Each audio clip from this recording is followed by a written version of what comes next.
dal leen ak jàmm ci AGT News chaîne bi leen di jox xibaar yi wér te wóor abonné leen ngir dara bañ leen a raw. AGT News. Bismillah daleen ak jàmm ci AGT News. candidature Macky Sall ci ONU la réew mi quotidien xëy yitte woo ngir yëgal ñu ne état bu Sénégal lank na koo gàddu booba lépp journal nañu gannaaw Aminata Touré Waly Diouf Bodiang Damboj Yacine Fall ak gontu barki démb xam le ne état bu Sénégal gàddu wut candidature Macky Sall booba te itam àndu ci tey àndu ci ëllëg ndax jàpp na moom Yacine Fall na njombe li Macky Sall def ci réew mi xel warta xalaat sax mu naan day bëgg a nekk secrétaire général Nations Unies te it nee na Macky mënu koo doon ndax booba lépp ndombal tànk kañu koy takkal faaw mu am genn jaar-jaar gi waaye itam bilan bu ko may mu mën a yóotu boobale poste loola yépp nee na Macky amu ko firnde gi nee na mooy bu liste candidature yu génnee kenn du ca seen turub Macky Sall waxtu woowa ca yor bi ñu mel ni ñuy jéebaane Toussaint Manga njiital LONASE yéene kaay ba joxoñ fa ab scandale ne collectif jub-jubal jubbanti mooy ñaawlu ay contrat gré à gré yu nu xaatim ak i société étrangère maanaam société yu jóge bitim réew di Paymetrics ak SFMC yéene kaay boobu ne ñu Paymetrics mooma ab société buy yëngu ci jeu en ligne fii ci Sénégal jëfandikoo na ko lu bare bari ci anam goo xam ne mënees na koo méngaleeg fraude pay ma doon jaar ca Wave yéene kaay bi ne te loola mënoon nañu koo def ci benn système de paiement boo xam ne LONASE tëgg na ko ba mu ñoŋ taxawal ko directeur général bu LONASE it journal ba ne ña ngi koy tuumaal ne xaatim na beneen contrat gré à gré ak société bu nuy doog a taxawal muy la société de fourniture de maintenance et de contrôle ñu ne booba lépp société amul benn expérience maanaam la ñu ko dénk mësu caa liggéey lu nit teg bët ba mu mën a jot marché bu ni mel ca LONASE l'évidence waxtu woowa dugg ak ñun crédit mutuel du Sénégal ne ñu yorin bu bon wa ak perte gu mësta am gu toll ci juróom benn milliard moo tax syndicaliste ya jaaxle ba yegg ci lool di woo wallu premier ministre Ousmane Sonko président Bassirou Diomaye Faye moom lañu fekk ci xët gu njëkk Walf Quotidien jamono jooja booba lépp yéene kaay dellu si ci dialogue national bi amoon ci système politique bu Sénégal ne Pastef daal ci tënk li mu bëgg gannaaw dialogue booba mooy lépp lu fi newoon mu màbbal ko tëgg lu bees Pastef veut faire table rase la booba lépp yéene kaay wax ci xëtam gu njëkk xët gu njëkkul La Soleil ñu fay yëgle week-end dialogue des religions booba lépp yéene kaay ne njeextalu ay bés bi ay xew-xewu diine keese la journal bi ne ndax tabaski gi danañu ko amal samedi gi Pentecôte dimanche pèlerinage marial bu Popenguine altine yéene kaay bi ne waaye tey jii ci àjjuma ji am na ci jullit ñoo xam ne fii ci Sénégal ci la ñuy màggal tabaski gi journal booba it jox kàddu monseigneur Victor Ndione évêque bu diocèse bu Nouakchott muy wax ci xew-xewu diine bi nu dëkkmal ñoom waa jàngu bi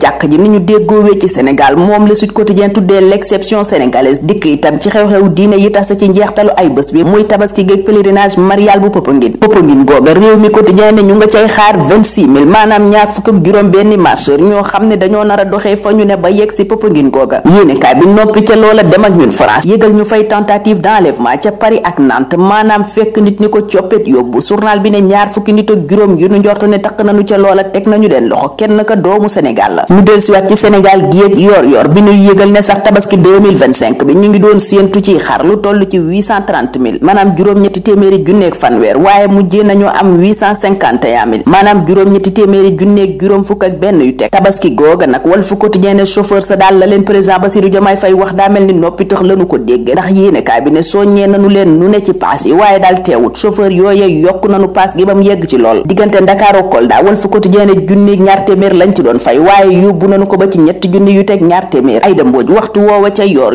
bi ma ngay def bilangam ca boppu DER ga mu jiite di séddalay financement yu toll ci millions